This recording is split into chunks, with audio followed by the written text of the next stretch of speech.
ನಮಸ್ಕಾರ. ಹಾಯ್, ನಾವು ಕುಂದಾಪುರದವ್ರ ದುಬೈಯಿಂದ. ಊರಾಗೀಗ ಬ್ಯಾಸಿ ತಿಂಗಳು ಮುಗ್ದು 4 ತಿಂಗಳು ಶುರು ಆಯತ್. ಅದ್ರೊಟ್ಟಿಗೆ ಮಾವಿನಕಾಯಿ ಎಲ್ಲ ಖಾಲಿ ಆಯ್ತೇನೋ. ದುಬೈಯ ಕಾಣಿ ಈಗ ಮಾವಿನ ಹಣ್ಣಿನ ಸುಗ್ಗಿ. ಎಲ್ಲ ಹಾರು ಯಾವ ಮಾಲ್ ಅಂಗಡಿ ಎಲ್ಲ ಬದಿಯೂ ಪರಿ ಪರಿ ಬಗಿ ಬಗಿ ಮಾವಿನ ಹಣ್ಣಿನ ಪ್ರದರ್ಶನಕ್ಕೆ ಹೋದಾಗತ್. ಕಡಿಮೆ ರೇಟಿಂದ ಹಿಡಿದು ಜಾಸ್ತಿವರೆಗೂ ನಮ್ಮ ದೇಶದ ಬೇರೆ ಬೇರೆ ದೇಶದ ಎಲ್ಲ ಬದಿ ಮಾವಿನ ಹಣ್ಣು ಸಿಕ್ಕತ್ತ. ಕಾಣಿ ಎಷ್ಟು ಚಂದ, ಬಣ್ಣ ಎಲ್ಲ ಕಂಡ್ರೆ ಒಳ್ಳೆ ರುಚಿ ತಂಬಗಿತ್ತು.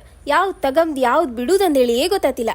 ಈ ಮಾವಿನಕಾಯಿ ಕಾಣಿ ನಮ್ಮ ಬದಿ ಕಾಟ್ ಮಾವಿನಕಾಯಿ ಕಾಣಂಗಿಲ್ಲ. ಒಳ್ಳೆ ಮಾವಿನ ಹಣ್ಣಿನ ಪರಿಮಳ ಬತ್ತಿತ್ತು. ಎಷ್ಟು ದೊಡ್ಡ ದೊಡ್ಡವು ಯಾವ್ಯಾವ ನಮನಿ ಮಾವಿನ ಹಣ್ಣೆಲ್ಲ ಇದ್ದವು.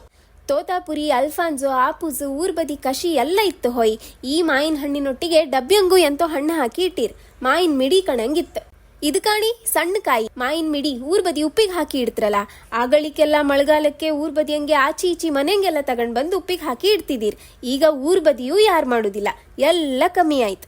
ಇಲ್ ಕಾಣಿ ಮಾವಿನಕಾಯಿ ಕೊಯ್ದು ಉಪ್ಪಿಗೆ ಹಾಕಿ ಇಟ್ಟಿರ್. ರೆಡಿ ಅಂಡಿ ಸಿಕ್ಕತ್ತೆ, ಕೆಲ್ಸುವೇ ಇಲ್ಲ. ಇಷ್ಟೆಲ್ಲ ಕಂಡ್ಕಂಡ ನಾವು ಒಂದ್ ಬಾಕ್ಸ್ ಮಾವಿನ ಹಣ್ಣು ಹಿಡ್ಕೊಂಡ್ ಮನಿಗ್ ಬಂತ್. ಹೇಳುಕ್ ಒಂದ್ ಬಾಕ್ಸ್ ಇದ್ದ ದಾರಿಯೋಳ ಹಣ್ಣು. ಇನ್ನೆಂತ ಹಣ್ಣು ಕಟ್ ಮಾಡಿದ್ದು ತಿಂದದ್ದೆ. ಮಾವಿನ ಹಣ್ಣು ಒಳ್ಳೆ ಲಾಯ್ಕಿರಿ. ಇವತ್ತಿಗಿಷ್ಟೇ, ಮತ್ತೆ ಸಿಗುವಾಕ.